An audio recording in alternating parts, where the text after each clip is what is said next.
In this video, I'm gonna share with you some of my gear choices, modifications, and insights that make my life as an airsoft player so much more enjoyable. Before we start, a short disclaimer. If you use any advice or information from my videos, including this one, you do so entirely at your own risk. Do your own thinking, your own research, and draw your own conclusions and make your own decisions. So let's dive into it. This accidentally apocalyptic airsoft helmet, it deserves a video of its own. There is just so much to talk about. So I'll put it aside and grab the rest of my airsoft gear to show it to you. And here we go. It's nothing, because I'm already wearing my entire getup. And you might say, wait, that's it? That looks very minimalistic. There is barely anything going on and whatever. Also do have knee pads.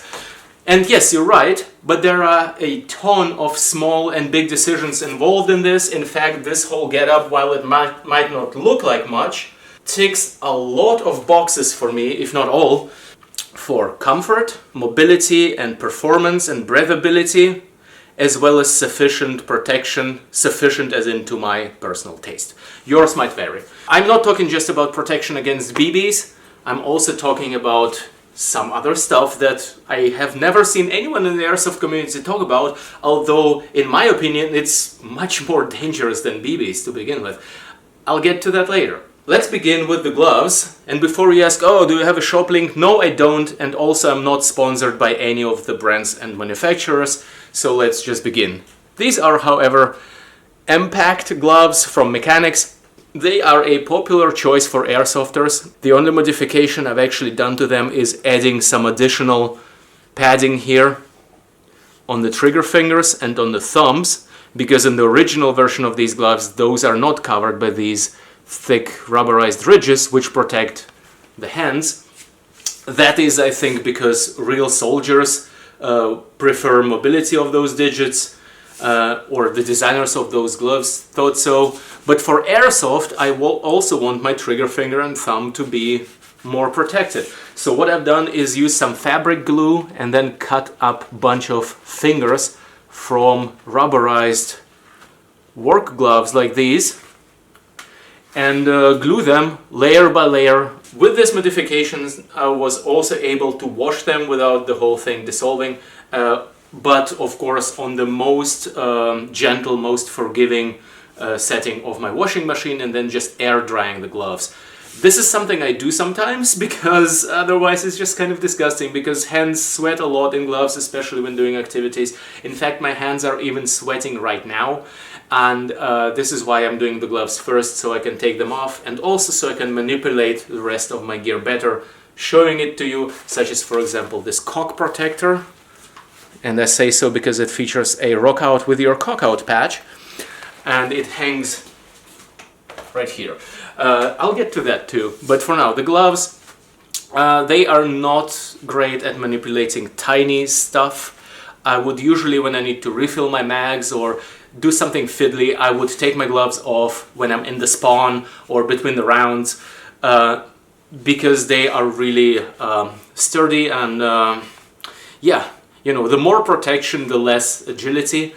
They do, however, have enough agility for manipulating all of my stuff. So there are no problems whatsoever doing the things that I need to do during the game. Changing mags, you know, switching from safe to fire, all the things like that. Adjusting my scope brightness, or my red dot brightness. So these work just fine. At first I was not convinced by how bulky they kind of feel, but it's actually fine. I don't need to do such fine things when I'm actually playing in the middle of the round, if that makes sense. So I'm gonna take off the gloves now. I'm pretty happy with those, especially with my modification added. I did receive a bunch of hits on the gloves. Some hurt less, some hurt more, but I've never yet had a really bad hit where my finger or joints of my fingers especially would be swollen for weeks or whatever horror stories people tell. I wouldn't die from it, of course, but it would suck. And to those of you who wonder, like, do I even need gloves? In my opinion, yes. because look at this, my hand is exposed, and so is my other hand, especially when I go around cover. Like, I don't know who of you holds their weapon and aims with their ass, but I do it with my hands, and also I have my face behind it, so protecting everything that the helmet is going to protect, as well as protecting my hands, is important for me. So thus I have these thick protective gloves that are doing great for me. Putting those aside, let's do another smaller thing.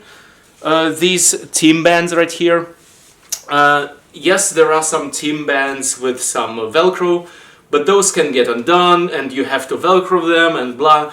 These are just some rubberized fabric. I've just ordered a pack of different colors, 1 meter long pieces of rubberized fabric off of Amazon. I have team colors in like 10 different colors. Usually we go team blue, but it might be team pink or yellow or red or all the 5 shades of green that came in that package, and I'm prepared to play on any of those teams because I've just cut off some lengths of these and crudely stitched them together, measuring them out in such a way that they are snug but not pressing uncomfortably, let alone cutting off circulation. And these are super comfy. I just don't need to fiddle around with them. They stay where they are supposed to be.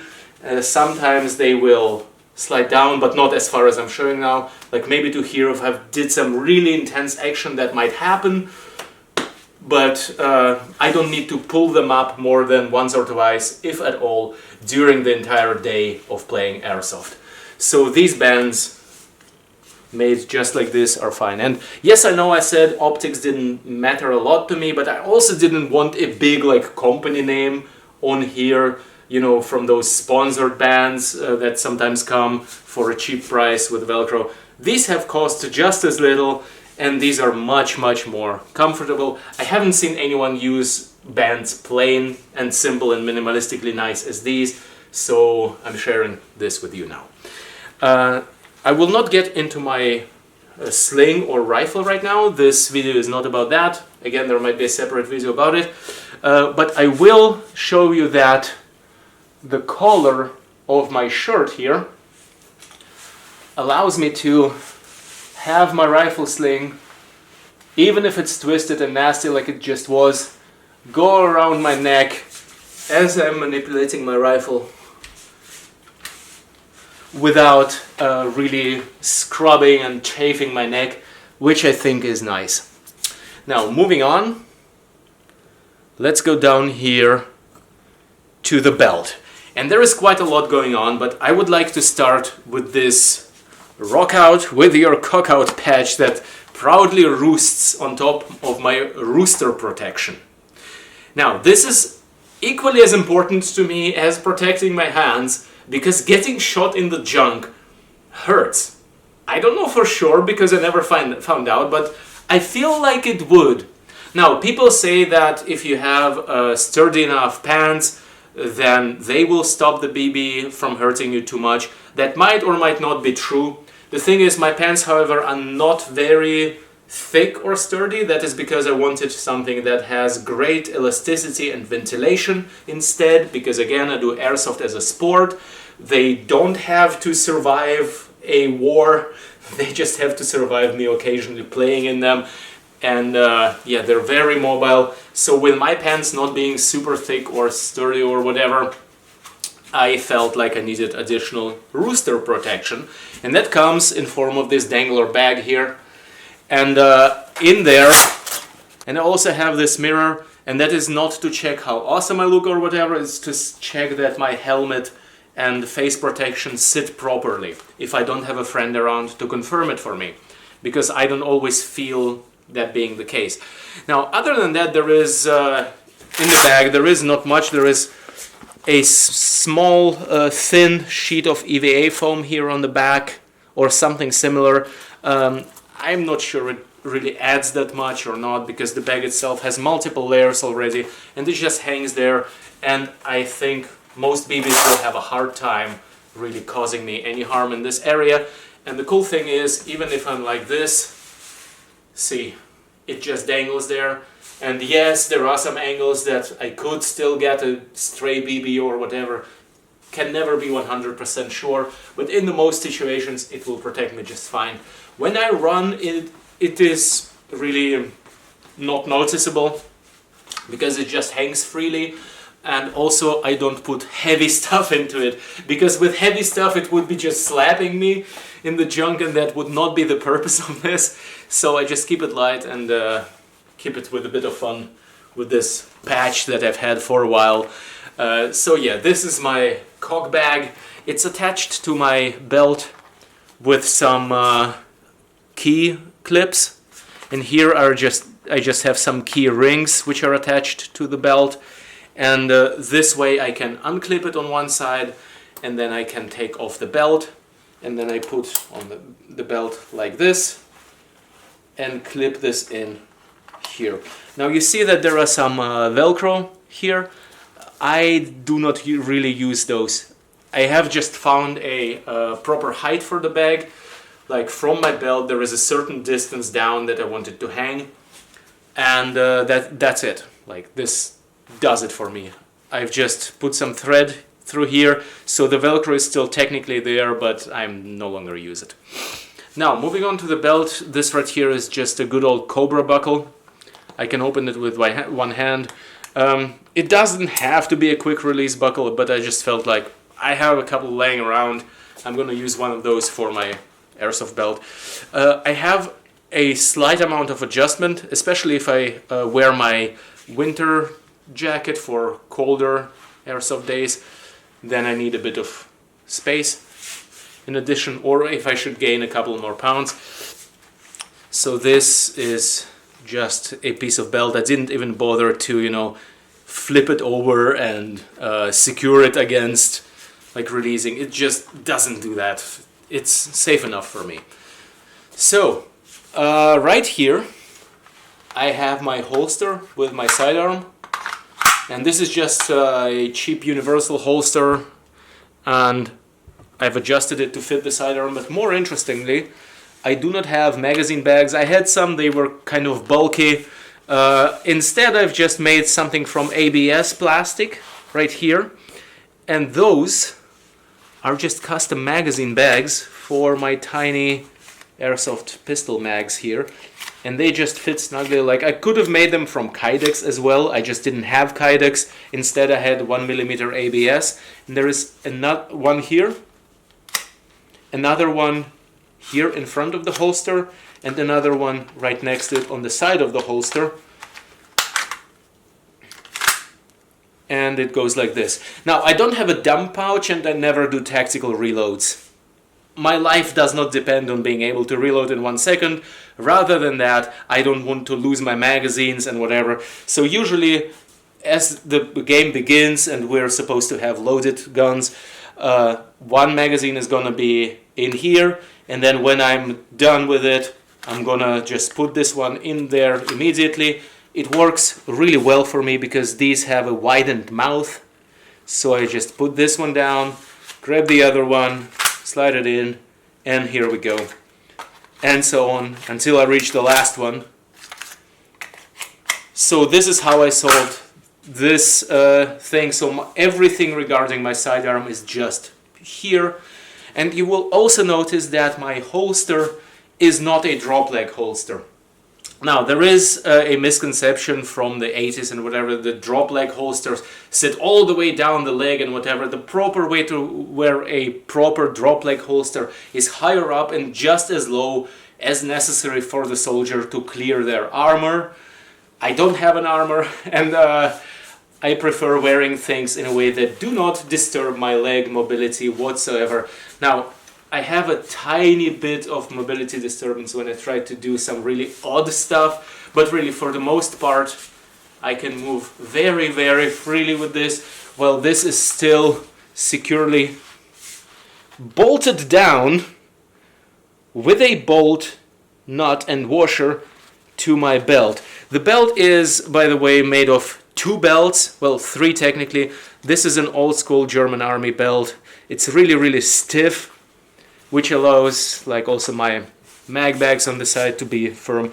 It's not that easy to twist it, and it's kind of nice and stiff. The one beneath it is big and has a lot of surface and is kind of cushioned, so that is what presses against my waist, and I love having it just around my waist. Like my belly button is right under here, somewhere under the buckle. So this way it's really nicely around my waist. It's not, no weight is sitting on my shoulders except the rifle when it's on a sling, and I love having it this way because look at this.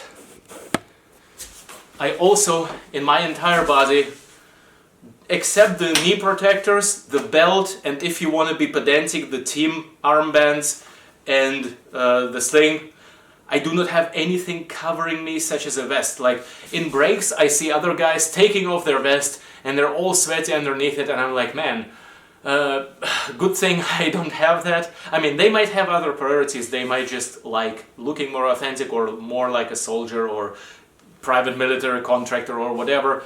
I again don't care about that. Instead, I want to ventilate from my torso as much as possible as I sweat, so I'm cooled down more effectively, and when I'm done being cooled down, I don't stay sweaty forever. So this is why I've also chosen rather breathable and also very elastic pants and top. That is one of the reasons for those things. So let's get back to the belt for now. Now this is solved. What I'm still lacking is comms and grenades, so I have still some space here, and I also still have some space here where I can still add those things, so there is even still some room for expansion. As you've noticed, I also don't carry any water or whatever else because again, airsoft as a sport. And I'm not doing like one-day missions or whatever, it's just like a couple of hours you play. I have some water in the spawn with me, like in my spawn bag, which I might make another video about, but I don't have any water on me immediately because I just don't see the necessity for me to do so. Now, let's get back to the belt, the other side of it. These right here were just some M4 magazine pouches that are elastic, but to those I've also added ABS lips. I've just bent it while it was heated up sufficiently, and those also curve out a bit, and at the same time they keep the opening of this wide, so I can do this. It was clunky, let's try it again. Here we go. I pull this one out, I pull this one in. No problem. Same here. So I can quickly put these in and out. I do it the same way with my rifle as I do with my pistol. No dump pouch, no tactical reload. Instead, if my magazine is empty, I'll take it out, put it in the first one, take the next mag, plop it in. When I'm done with that, go like this, and then do the third. And by the time I'm through with the third, well, then I'm out of ammo, but by that time I'm usually hit anyway, so it does not matter. Now, this belt, as I've said, it's sufficiently sturdy and stiff, but it's also cushioned and really snug around me, and I love running around with just a belt. In fact, a lot of times I will take runner roles. For example, capture the flag, I'm always going to be the first guy, or some other objective-based things, or if it's team deathmatch, I'm going to be the one that goes just like this, maybe just with a pistol, just sprinting to somewhere and flanking and whatever. I like moving when playing airsoft. And let's talk about these Arc'teryx Leaf knee protectors. There is some adjustability here, so I found how tight I want to have them, and then I've done some crude stitching here to prevent the bands from flopping around as I run around.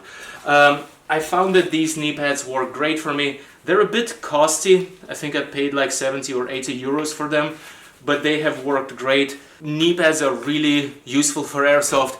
While I'm not crawling around on my elbows quite that much, even if I go prone, which I quite sometimes do, I do very often go on my knees, and having some knee pads to protect my knees as I do so, as I crawl around, as I might be doing all kinds of crazy stuff. I don't know.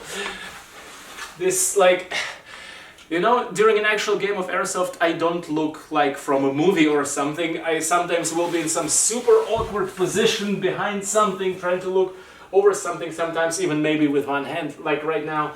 But thing is, my knees are gonna be a lot of times in contact with the ground, and having some nice protectors really does the job for me. Top layer, and by that I mean my top and my pants.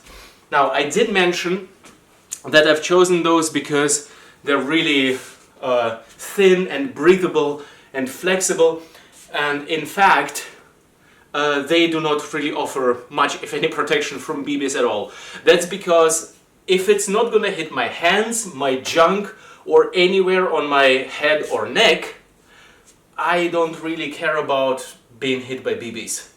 Yes, it's gonna leave some welts that will look painful and sting for the moment, but I really do not care about that. Like, yes, a vest would protect me from that a bit better, but in that case I have a vest. It also prevents me from sweating more effectively or from my sweat evaporating better. I just don't want to do that trade. I don't care about being hit on the torso or the legs. And in fact, the manufacturer on their website about these pants specifically says, like, if you do like more strenuous activities, crawling through the bushes, whatever, these are not the pants for you. Despite that, these have worked great for me. Although granted, I am not doing a months-long campaign in the bushes in a real war with those. I'm just playing Airsoft sometimes. But still, even doing all the crawling and jumping and running and whatever I do during Airsoft didn't do any noticeable damage to those pants. So that's cool. And those are really, really, really breathable. They almost feel like, they do feel close, like to wearing nothing. And I think that's great, because the first time I went to play Airsoft, and I mean just Airsoft, not Airsoft LARP, but just an Airsoft game, the first time I did that a couple of years ago, it was like, wow, I can barely move. I had some BDU pants, like some old school sturdy army pants and stuff, and also I had a drop leg holster, I had some other stuff going on around my legs with all those belts and whatever. I could barely move. It sucked. So I've decided to just have something that allows me to really move well. So those are the things. The trade-off is that, again, I do get the BB hits and feel them more as if my clothing was sturdier, but I personally do not care about those if it's not a hit on those specific areas which I protect, because those would really suck for me. Another thing that you might not see about my top and my pants, but what really made me choose them as opposed to something else, is that those are actually anti-tick clothing. So they are treated with a special chemical that keeps the ticks away. I will not dive into that. If you want, you can do your own research on that. The chemical is called permethrin. It is not without considerations and side effects. There is also, for example, permethrin spray, which can be used on clothes that have not been factory treated with it like these have. Or I also use it on my boots, for example, but in my opinion, spray is inferior compared to factory baked in permethrin. If you're interested in tick protection, then permethrin is definitely something to research, as well as any possible considerations about it. For my case, I think that the risk posed to me by permethrin is so much less than the risk posed to me by ticks, because tick bites are no joke. They can be deadly or crippling. So this is why I wear permethrin treated anti-tick clothing. This is it for this episode. I hope you enjoyed it. I might make more. Let me know in the comments whether or not you like this kind of content as well, and I will see you in the next episode. Bye!